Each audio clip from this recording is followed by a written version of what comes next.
Hey, I'm golf broadcaster Matt Adams. The updated and expanded second edition of my book, The Golf Round I'll Never Forget, Golf's Biggest Stars Recall Their Finest Moments, is now available. Readers can expect to march with Arnie's Army at the 1960 U.S. Open, relive Jack Nicklaus's remarkable 1986 Masters win, and be amazed by the Tiger Slam. The Golf Round I'll Never Forget, Golf's Biggest Stars Recall Their Finest Moments. Pick it up where fine books are sold, including BarnesandNoble.com and Amazon.com. We'd like to welcome everybody back to the Footballers Family Podcast, and I have a special guest. I enjoy reading your stuff. I'll let him introduce himself, and then we'll go into it. Go ahead and introduce yourself, my friend. I'm Ken Crippen, founder and lead instructor and podcaster at the Football Learning Academy. I enjoy your material. I especially enjoy when you put the Titan stuff up there because it lets me vent. And I've needed to vent recently.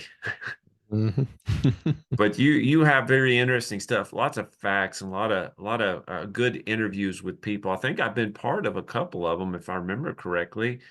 Ben Troop was one of them, if I remember that correctly. Yeah, you were part of the live Q&A with Ben Troop. That is it was very nice, and I don't remember who else was with it, but you had a pretty good group, despite me being there. It was a pretty good group. But I'll let you get into it. What are we going to talk about today? Well, we've got a new class at the Football Learning Academy. It's on historical scouting reports, but we kind of try to take it farther than that.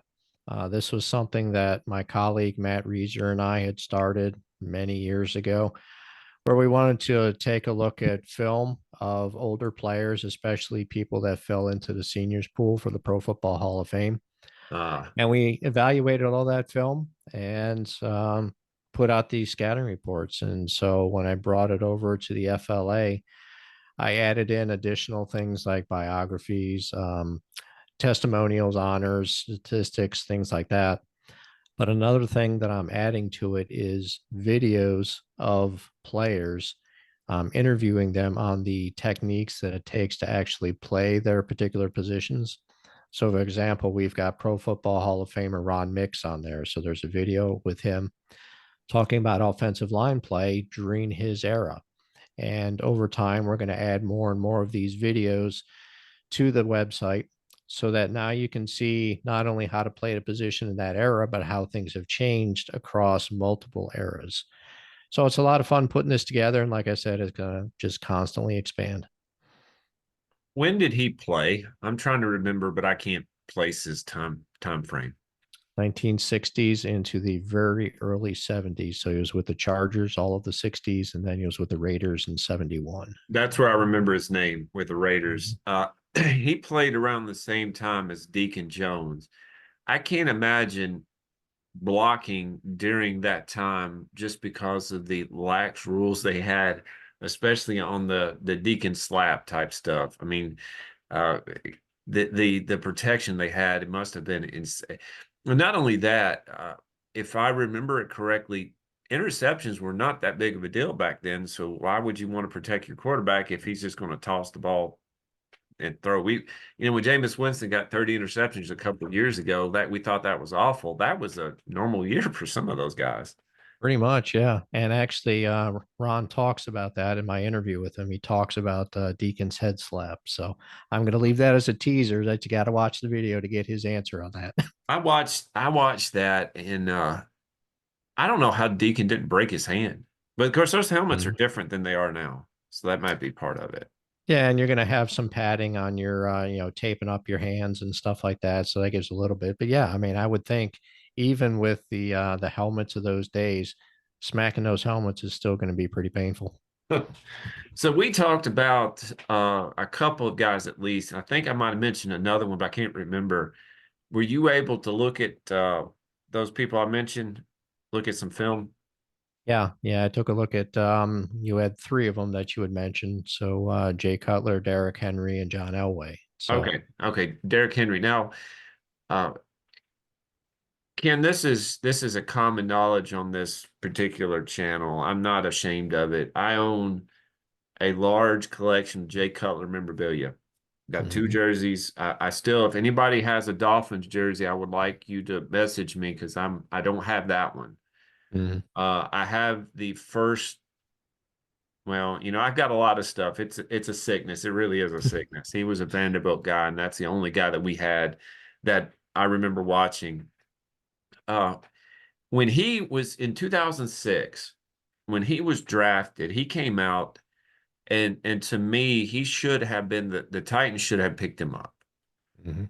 And they would have done that if it wasn't for the Rose Bowl game that Vince Young just dominated against Matt Leinart. Now, I remember that game because I fell asleep. I was like, the game's over. I fell asleep.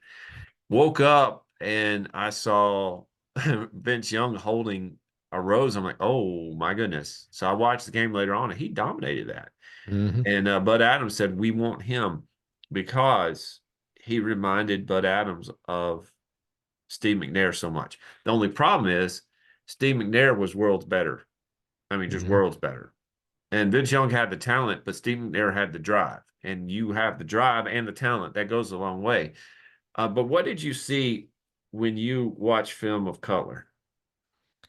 Well, obviously there are positives and negatives to every player, especially when you get to the NFL level. So, I mean, you look at his arm strength, you look at his accuracy, but the issue that you had is that he relied too much on his arm strength to try to get himself out of situations where he was pressured, and he ended up making bad decisions. A lot of it was because he would stare down one receiver. He had one receiver that was his favorite, and that's where he would try to get the ball regardless. And so he tried forcing things in to try to get to that favorite receiver, and bad things happen when you try to do that, especially if you're on the run. He did have a quick release, which was good. Great ball placement, whether it's short range, mid range, long range. He had excellent ball placement, but the decision making, like I had said, locking down on those receivers. So, when you get to the situation where, you've got that backside pressure, he didn't feel it very well. And so he would struggle. And then locking down on those receivers, he failed to be able to do the proper checkdowns. And so he'd throw a lot of interceptions. He'd get a lot of sacks. I mean, twice he led the league in interceptions. Obviously, that's not a good thing. And a lot of that comes from the bad decision making. So that's the kind of things that I saw. Some footwork issues, ball security issues. Um, Footwork is overlooked to me as a plus for a quarterback. You have to have the proper footwork, and I'm not as skilled as you are at doing that, but I've watched. Oh, let's see. Sam Darnold has mhm, awful footwork. Baker Mayfield, in a lot of ways, if you look at his throws, mhm, they're not that great. He makes up for it. I think his height kind of makes up for it in some ways. Johnny Manziel had terrible. But if you look at it, it's foot placement that if you can do that, your arm motion changes too. It's just interesting how the whole body for a quarterback works together. mhm, When I was younger, I didn't know how to throw, and we're going to get to this guy in just a second. I didn't know how to throw a spiral. And I remember one day I was at home and I think they were in Japan. My Broncos at the time were playing the 49ers, and I recorded it and I watched Elway throw a ball. And I went back and watched it over and over again. And I got his motion, but I never got his footwork down. And mhm, that to me is just amazing how that Cutler had a couple of problems when I would watch him. My friend and I, we were big Cutler fans. When I started my work where I am now, he came into church wearing a number 6 jersey. I'm like, we're gonna have a good time together. Uh, he had a couple things. Number one, people said that he didn't care. He came from Vanderbilt. He was originally going to be a linebacker because he's built like a linebacker out of Santa Claus, Indiana. And he didn't want to do that. Vanderbilt made him a quarterback. He had to learn quickly that losing was the name of the game for Vanderbilt. And I've grown up a Vanderbilt fan. I don't know what he's talking about. But part of it is he found out he was diabetic and he was wondering why he didn't have the type of energy that he needed to. Found out he was diabetic, which was part of it. But another thing and I know you probably remember this, I think it was the NFC Championship game. I can't remember the year they were playing the Packers. and he got his knee sprained. He got one of his ligaments sprained and sat out the rest of the game. And people were looking at him saying, "Why aren't you in there?" And at the time I was watching, it's like, "Why aren't you in there?" I don't know. I've never had a sprain of that type of ligament before. I don't know how painful that would be, but that's what people remember him by. Mm-hmm. Yeah, and that's the thing is you start getting into the intangibles, and body language says a lot, especially when you are the leader of the team. If you're showing bad body language, Mhm. if you look like you're defeated, you look like you're not paying attention, you're not part of the game, that wears on the team. They're not going to look at you as a leader. And, that's some of the issues that he faced and, some of the reasons why he was no longer in Chicago. He I think somebody said he had a $100 million arm, but he had a $20 body or something like that. I heard that. But growing up, the first player that I remember following is John Elway Mhm. out of that 83 draft. He was going number one to the Baltimore Colts. Ernie Accorze said we're going to take him because they needed a quarterback. Baltimore was awful from, I would say, from the mid 70s on. They were terrible. Didn't help that their owner was not that great of a guy either.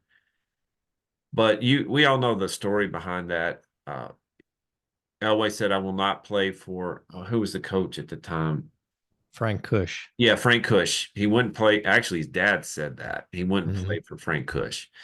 And Elway said, "I will play for the New York Yankees." And there's a story that Steinbrenner had a stadium in his office and removed the top of it and had Elway playing, I believe, center field. He said, "That's my lineup." Well, of course, they drafts Elway, and Elway's like, "I'm going to sit out. I'm going to sit out." But there's a reason why he was picked number one. It wasn't because of his Stanford career. If I remember correctly, they had an awful record. There were other reasons why that they picked him. Can you tell us They, why? yeah, they definitely saw him as a prototypical quarterback. So he had little to no weaknesses coming out of college. And, when you watch him in the pros, great body control, great balance, overall great athlete, excellent arm. He can throw on the move. I mean, excellent footwork. I mean, we were talking about that with Cutler. I mean, you watch Elway when he's playing, and you don't see him off balance very often. No. I mean, he's able to move his feet around and be able to plant his feet in order to be able to throw the ball. And as you mentioned, you got to have that solid base if you want to be able to be accurate with the ball. You want to have strength behind your throws, things like that. You can also tell that he could feel that backside pressure, which is something that Cutler struggled to be able to feel. And so he's able to move around in the pocket. He's able to stay calm. I mean, he's not breaking any Olympic records here with his speed, but he knew how to move around effectively in order to be able to continue the play. Now, let me ask you this while you're doing that. I hate to interrupt you. Mhm, What does it mean? I have an idea, but I would like to hear it from you. mhm. Stepping up in the pocket. Right. So the pocket's going to end up forming around you. So it's going to come back a little bit with the guards, a little farther back with your tackles. And so you've got an area that's open. Well, as those defenders are coming in, they're maybe pushing a tackle in or they're going around your tackle. They're now collapsing that pocket. And so you want to be able to feel that pressure without having to constantly look around. You've got to trust that your offensive linemen are there protecting you, but you can still understand that there is pressure coming from any particular direction. You want to be able to move up, you want to be able to move laterally, you want to be able to move around in that pocket so that you can extend the play. Some quarterbacks that like to run, as soon as they feel any pressure, they're just going to bolt wherever they see an open space. You got the other quarterbacks who aren't known for their running abilities. They're a little slower. So they move around in the pocket in order to be able to extend that play, in order to be able to get the receivers to either come back to the quarterback or to be able to get away from their defenders. And then at that point, they're able to get that ball out of there and to those receivers downfield. If it's something where they still don't see the receivers, breaking away, then at that point they can take off and get whatever yardage they can. You mentioned being able to fill, and Rick Meyer, you remember him from Notre Hmm. Dame, I believe is what he came from. Hmm. Highly drafted. He had a problem looking down, I believe, on the right side.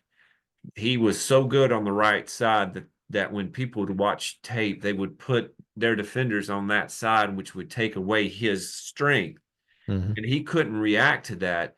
And I was thinking that when you were mentioning that, some of the quarterbacks, I think, that would look at one read and then run, and they were actually told to do that. Johnny Hmm. Manziel was probably one of those, but there was one that actually was told that if you can't find your first read, run. But to me, if I spent that much money, like a Michael Vick, if I spent that much money on a guy who is that good, I don't want him running as much. Lamar Jackson, I don't want him running as much. He's good. In fact, Hmm. I'd say he's top 10, Lamar Jackson is, but if that's my quarterback that I'm about to pay, well, how much did Trevor Lawrence get paid? 50 million a year, something like that. Oh, he's yeah, you got that, don't you? You can do that. Um, I don't want them running. Elway, I remember the Super Bowls that he was in. The first Super Bowl I remember was against the Redskins, and that's when I followed football at that point. He could not carry that team. He just couldn't. The 55-10 loss against the 49ers, I believe that was the number. It was Yep. terrible. But the Super Bowl 32 against the Packers, he was 36 or 37. He making that run at the end where he gets helicoptered around. That's what I remember him the most for. He's not fast, but he was willing to lay out his body for that. And even hearing him talk now, football players who play 5, 6 years, they're going to have body trouble for the rest of life. He played from 83 to 99.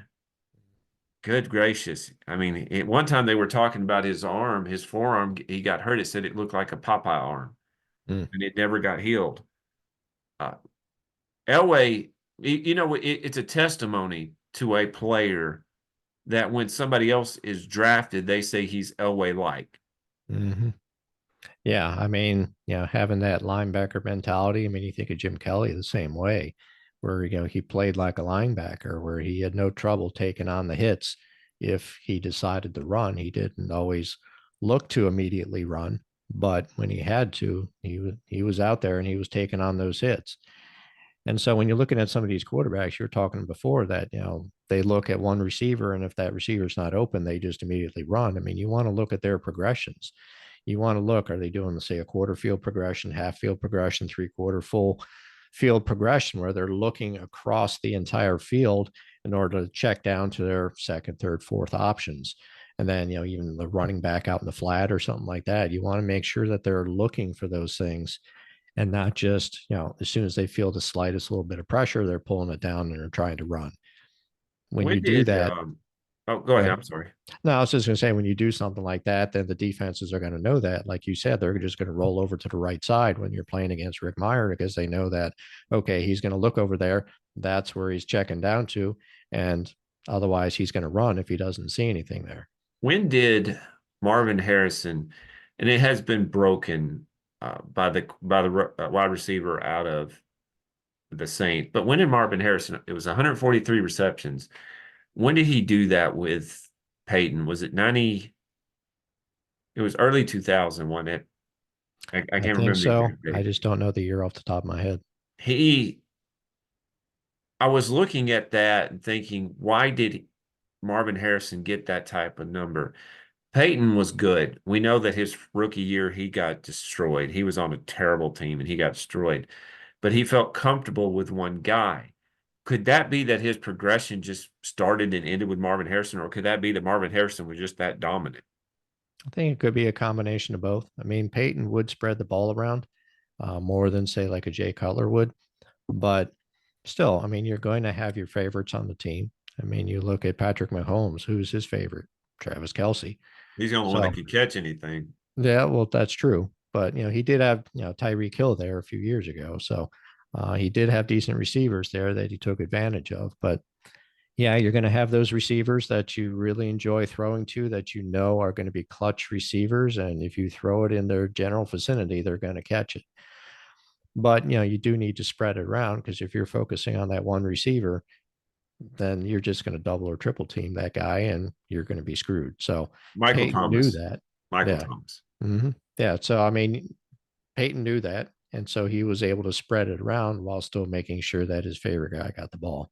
I love to have that type of security blanket for Elway. He had a couple of guys early on, but his big one came when they picked up Ed McCaffrey from the Giants, and McCaffrey became his go-to. And then they got Shannon Sharp, and then they got Terrell Davis.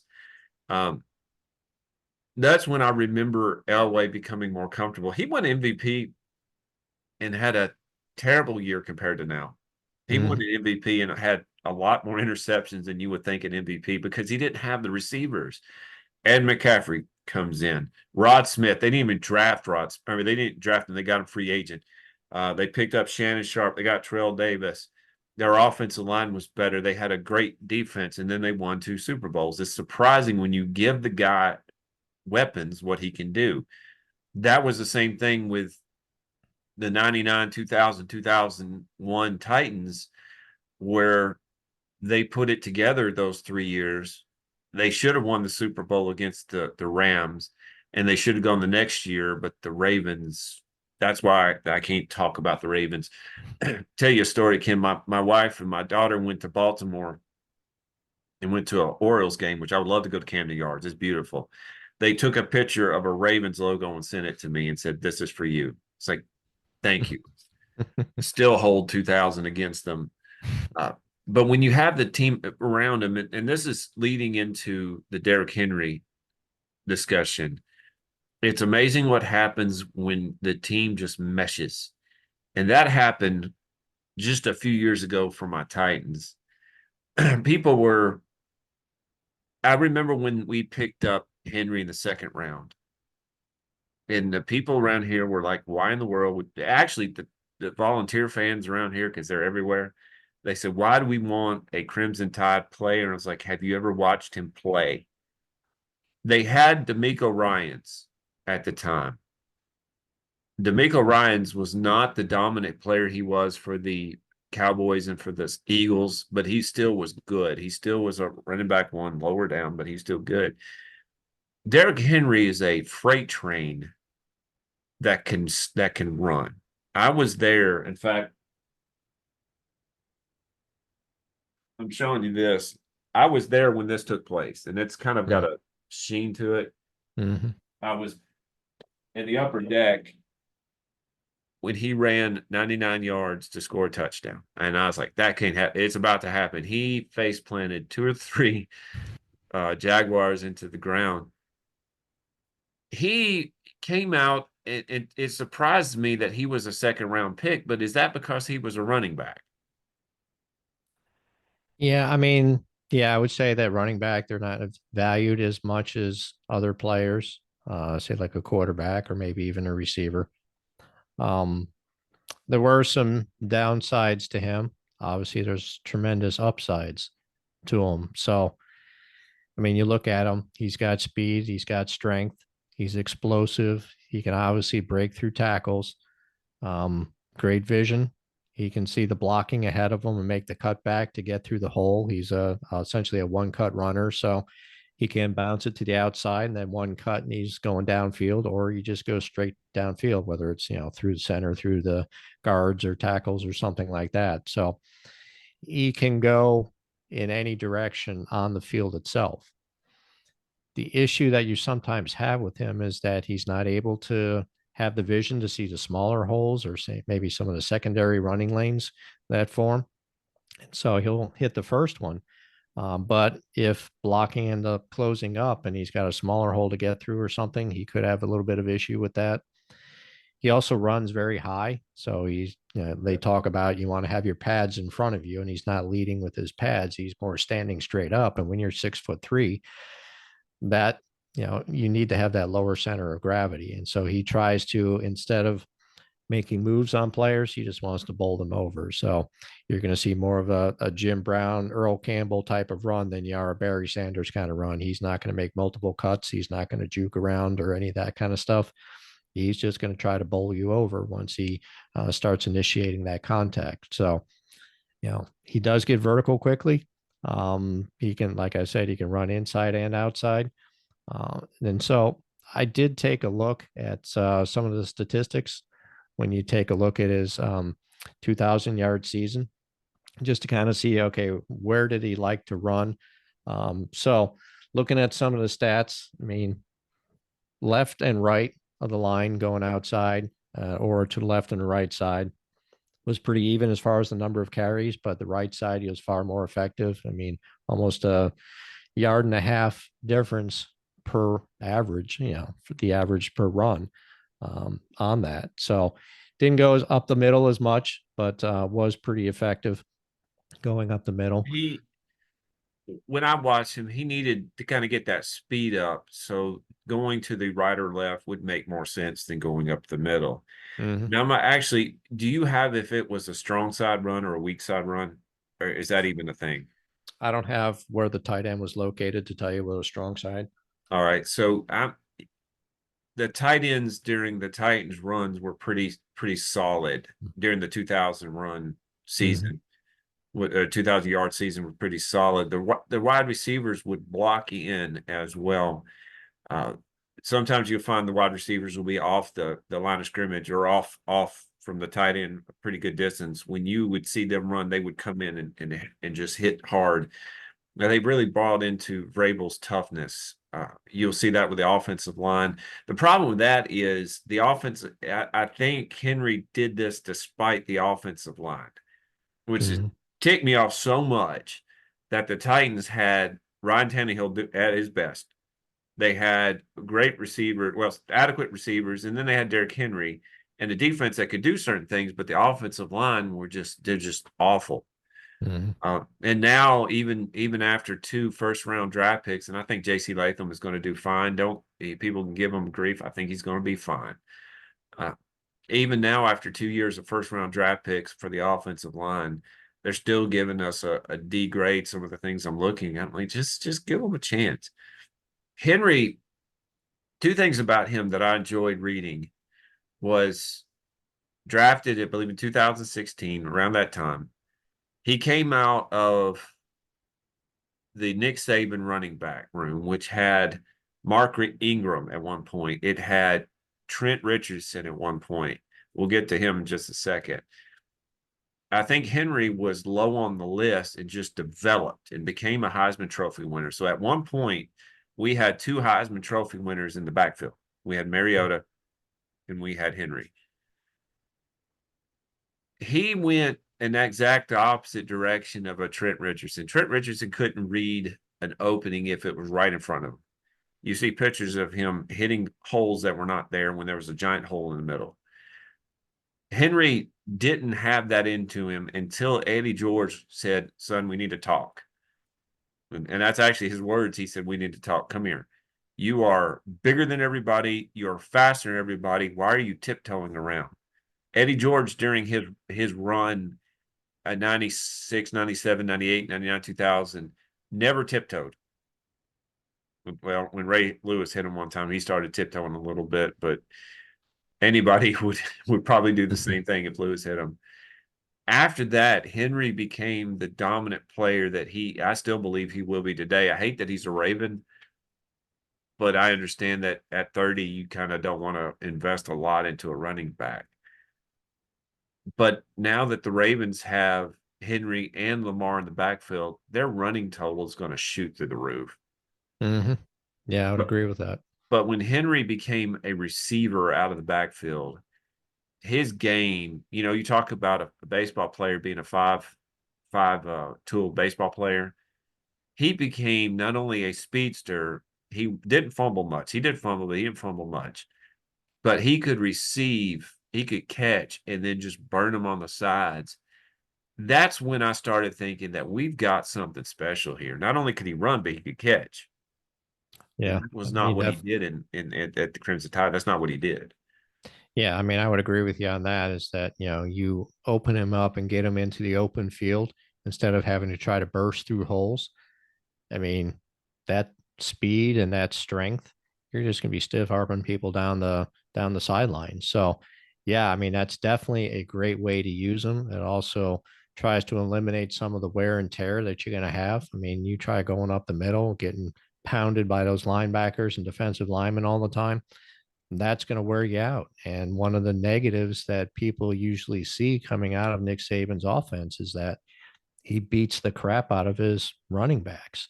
And so people were worried when they drafted him, saying, is he going to be beaten up before he ever gets to the pros? Well, now he's 30 plus years old after all the pounding that he's taken as an NFL running back. It's something that you have to think about is, how much is his body going to be able to last after that pounding that he's had? Okay, let's say he goes 2 more years, and I wish the best for him. I like Derrick Henry. I do wish the best for him. He's King Henry. I just hate where he is, but it's a business. Okay. Say he puts up 1,000 yards this year, 1,000 yards next year, and retires. He has a 2-year contract, and he fulfills that, gets 8, 9 touchdowns per year. Is he a Hall of Famer in your opinion? It's hard to say. I think he's definitely in the conversation. There's no doubt about that. Whether he crosses that hump or not, I'm not sure. I mean, I'm a small hall guy myself, so you really have to be an elite of the elite. Do I put him in the same category as the Jim Browns, the Barry Sanders? You can even look at like an Emmitt Smith or something like that. Is he on that same level? Possibly. I try not to evaluate too many people while they're still playing as far as Hall of Fame candidacy. I want to wait till their career's over, but I think he definitely belongs in the conversation, but I'll wait till after he retires to make a final decision. With the devaluing of the running back, if you put an emphasis on a running back and he does something for a long period of time, okay, these are not the same players. I know that. Gale Sayers, short period of time, Hall of Famer. Terrell Davis, short period of time, Hall of Famer. The way I see it, of course, I'm not in the same boat of study as you are, but the way I see it, if you hit 3, 4, 5 years of just dominant, you need to at least be considered. For the most part,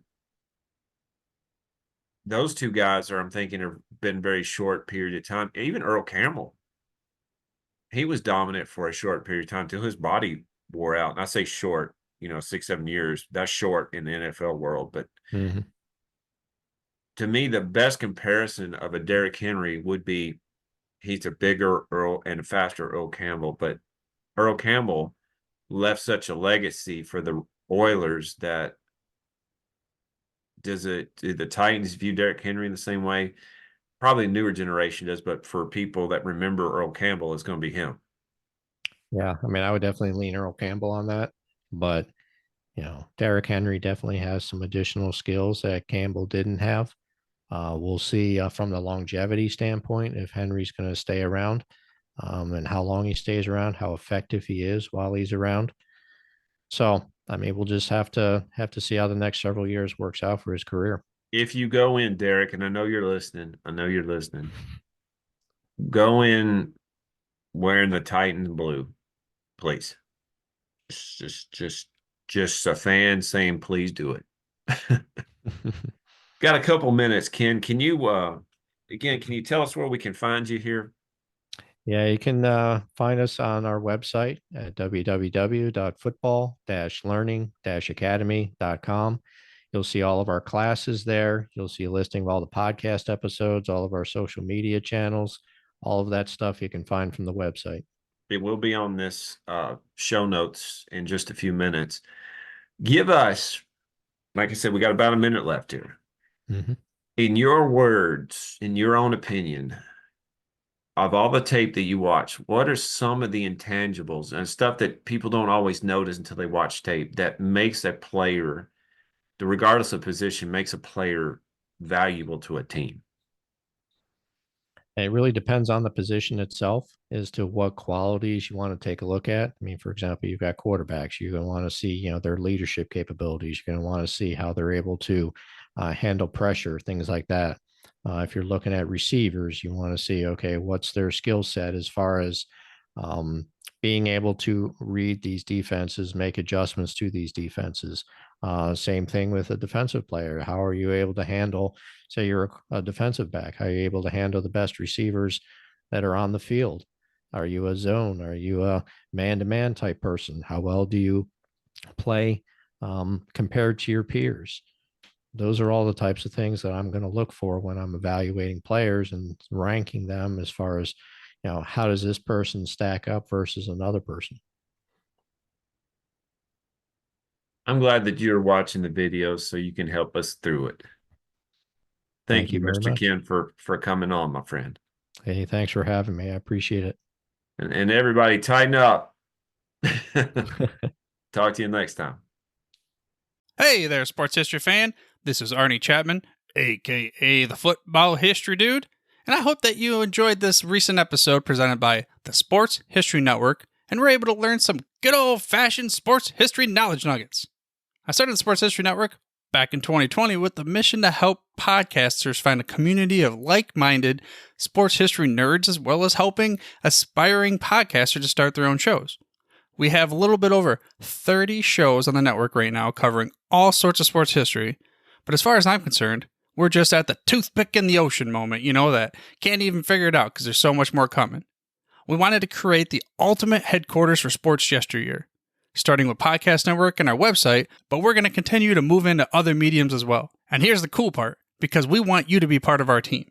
So if you're interested in starting your own podcast, or maybe being a guest on one of our shows, or who knows, maybe even writing an article for us over on the website.